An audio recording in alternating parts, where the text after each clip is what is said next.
5, 4, 3, 2, 1, 0.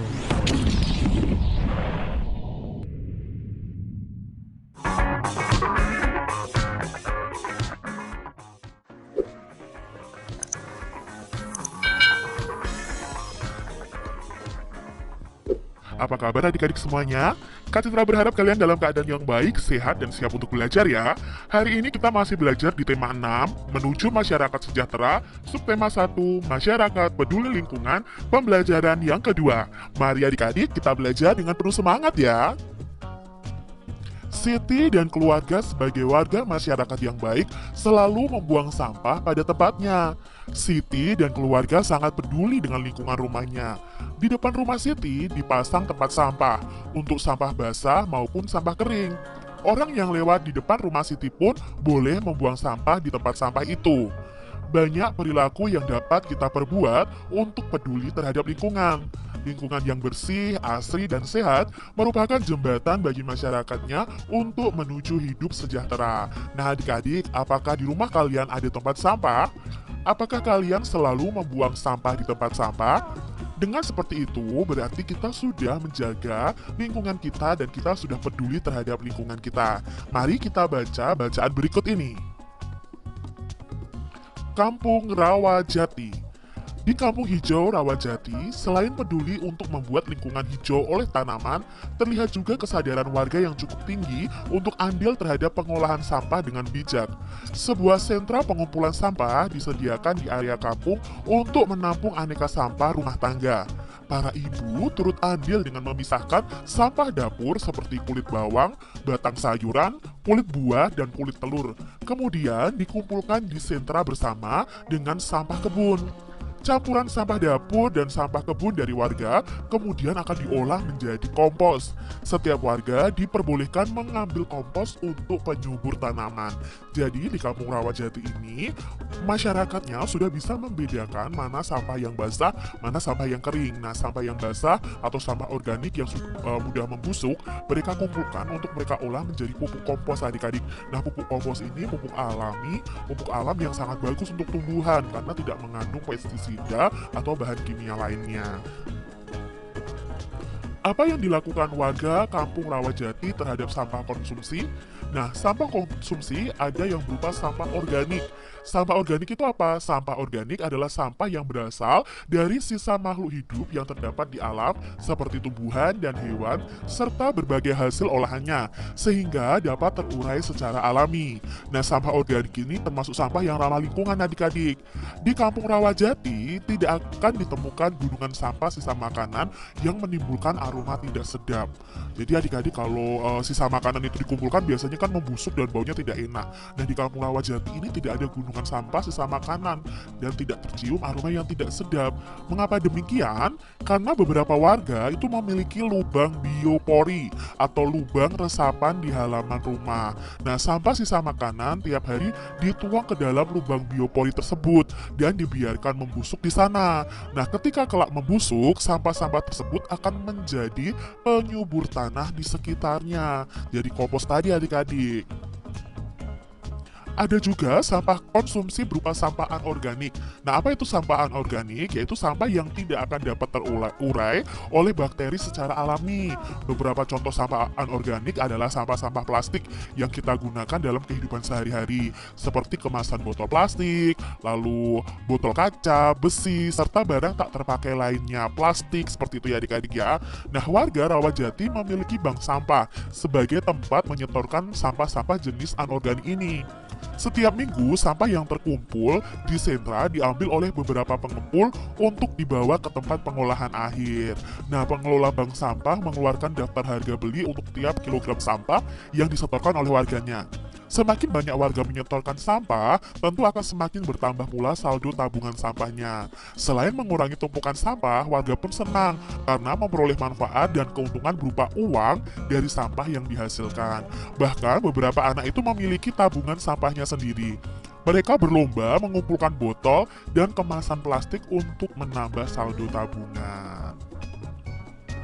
Sebagian dari sampah anorganik juga dikumpulkan warga untuk diolah menjadi aneka kerajinan yang bernilai jual. Contohnya ada vas bunga, alas gelas, dompet, serta tas yang dirangkai cantik dari aneka botol plastik dan kemasan bekas. Nah, kegiatan ini dilakukan oleh beberapa ibu di waktu luang mereka. Mengisi waktu, mengurangi tumpukan sampah, dan menambah uang belanja tentunya menjadi hal positif yang bermanfaat bagi warga dan lingkungan. Diambil dari sumbernya buku siswa tematik terpadu kurikulum 2013 kelas 6 tema 6 tahun 2015. Nah, ini tadi kisah tentang Kampung Rawajati yang di situ masyarakatnya sadar dan peduli terhadap lingkungannya. Mereka memisahkan antara sampah organik dan anorganik. Sampah organik mereka olah menjadi pupuk kompos. Sampah anorganik ada sebagian yang mereka jual dan sebagian mereka olah menjadi berbagai macam kerajinan seperti gambar di layar ini adik-adik ya. Nah adik-adik, apa judul bacaan di atas dan apa kata kunci pada judul tersebut? Lalu apa isi bacaan di atas itu, apakah sudah sesuai dengan kata kunci yang disebutkan? Nah, judulnya adalah Kampung Rawajati. Kata kuncinya ya Kampung Rawajati. Isi bacaannya itu sesuai dengan kata kuncinya karena menceritakan kondisi lingkungan di Kampung Rawajati. Bagaimana dengan pengolahan sampah di sekitar adik-adik semua? Apa yang dapat kamu lakukan terhadap sampah di rumahmu? Coba kalian bisa tuliskan di buku tulis kalian masing-masing. Kalau pengolahan sampah di sekitar Kak Citra itu sudah sangat baik. Sampah organik bisa diolah menjadi pupuk dan sampah anorganik menjadi benda kerajinan. Misalnya tas dari bahan bekas atau dari deterjen ya. Deterjen itu tempatnya atau plastiknya itu dibuat tas, dibuat sendal dan lain sebagainya. Bagaimana nih pengolahan sampah di tempat kalian? Nah adik-adik, ada satu lagu yang berjudul Aku Cinta Lingkungan. Kalian bisa mencari lagu ini ya, video lagu ini, bagaimana menyanyikannya di video YouTube ya. Kalian bisa belajar menyanyikannya bersama dengan teman-teman. Nah lagu Aku Cinta Lingkungan ini isinya apa sih? Nah, isi lagu Cinta Lingkungan ini adalah mencintai lingkungan dapat dilakukan dengan cara menjaganya dan merawatnya. Nah, dalam lagu tadi ada interval. Interval itu apa? Interval adalah sebuah jangka atau langkah dari nada ke nada lainnya. Itu disebut dengan interval. Nah, adik-adik, kalian perlu ketahui, peduli lingkungan bersama keluarga, misalnya bekerja bersama-sama membersihkan rumah sambil bernyanyi merupakan kegiatan yang menyenangkan. Peduli lingkungan merupakan kewajiban kita dari anak-anak, para remaja, dan orang tua hendaknya peduli dengan lingkungan. Lalu adik-adik, kalian amati gambar berikut ini. Ada dua gambar anak, ya, yang satu laki-laki, yang satu perempuan, dan ada dua gambar orang dewasa. Satu laki-laki dan satu perempuan juga. Apakah adik-adik melihat adanya perbedaan pada kedua gambar tersebut? Coba adik-adik tunjukkan perbedaan dari gambar tersebut. Lalu kalian bisa menuliskannya pada buku kalian. Lalu di sini menurut Kak Citra perbedaannya adalah yang gambar A, ya, termasuk gambar anak-anak, ya, yang ini adalah gambar anak-anak. Pada gambar anak-anak ini belum nampak adanya ciri-ciri masa puber atau masa pubertas. Maksudnya apa ya? Nah, di sini kalian akan belajar tentang masa puber yang akan dihadapi oleh anak-anak menuju dewasa, menuju remaja. Di sini anak-anak ini, misalnya anak perempuannya pada gambar belum menunjukkan payudara yang membesar. Anak laki-laki pada gambar ini juga belum memiliki jakun dan bentuk bahu belum bidang. Sedangkan untuk gambar yang B, gambar orang dewasa, ini adalah gambar orang yang sudah nampak masa pubernya. Nah, remaja perempuannya pada gambar sudah menunjukkan payudara yang nampak membesar. Remaja laki-laki pada gambar telah muncul jakun dan bentuk bahunya lebih bidang atau lebih lebar. Ini perbedaan dari kedua gambar tersebut. Lalu apa itu masa puber? Nah, adik-adik, ini bukan hal yang tabu. Kalian harus mengetahuinya karena kalian akan menghadapi masa-masa puber di kelas 6 ini. Nah, kita pelajari masa pubertas. Apa itu masa pubertas? Masa pubertas adalah tahap perkembangan manusia di mana pada masa ini itu terjadi perkembangan organ reproduksi kita. Ya, jadi masa pubertas itu ada perkembangan organ reproduksi kita. Nah, untuk anak laki-laki maupun anak perempuan akan mengalami masa pubertas ini. Dan anak laki-laki serta perempuan itu masa pubertasnya berbeda. Ciri-ciri pubertasnya pun berbeda. Contohnya di sini, ciri-ciri anak perempuan pada masa puber atau masa pubertas ini. Ciri-cirinya apa? Yang pertama, tumbuhnya rambut halus pada ketiak dan alat kelamin. Nah, itu adalah ciri-ciri kalian sudah masuk masa puber adik-adik. Kalau tumbuh rambut halus pada ketiak dan dan alat kelamin. Yang kedua, cirinya adalah suara jadi melengking ya, suara kita yang perempuan tuh jadi melengking. Lalu payudara mulai membesar adik-adik ya, ini untuk ciri-ciri anak perempuan. Lalu yang keempat, pinggul mulai membesar. Itu ciri-ciri anak perempuan pada masa puber atau pada masa pubertas. Lalu bagaimana dengan anak laki-laki? Nah, ciri anak laki-laki yang mengalami masa puber yang pertama itu sama tumbuhnya rambut halus pada ketiak dan alat kelamin. Lalu suaranya jadi membesar, jadi lebih berat adik-adik. Itu untuk laki-laki. Tumbuh jakun ya di dagunya, itu tumbuh jakun di lehernya itu.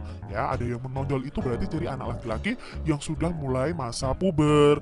Tumbuh kumis, jambang dan janggut, itu juga ciri-ciri anak laki-laki yang mengalami masa puber. Itu tadi perbedaan ciri-ciri anak perempuan dan anak laki-laki pada masa puber. Nah, masa pubertas perlu kita manfaatkan seoptimal mungkin sebagai momen penting yang bisa dijadikan sebagai kesadaran untuk berubah. Tuhan akan terus memberikan momen itu sepanjang hidup, tergantung bagaimana kita memaknainya. Nah, adik-adik, pada masa puber ini kalian harus berhati-hati, kalian harus bisa menjaga diri kalian, ya. Jangan kalian langsung takut, aku memasuki masa puber. Tidak perlu takut, karena masa puber ini dialami oleh semua manusia, baik laki-laki maupun perempuan. Begitu. Jadi jangan takut ketika misalnya tumbuh rambut halus di ketiak atau di alat kelamin, lalu suara kita mulai membesar, melengking. Itu tidak perlu ditakuti, karena itu memang masa-masa pubertas, masa dimana peralihan kalian dari anak-anak menuju remaja dan dewasa. Demikian tadi adik-adik pembahasan kita di tema 6, subtema 1 pembelajaran yang kedua. Semoga video pembelajaran ini bermanfaat untuk adik-adik semuanya. Tuhan memberkati.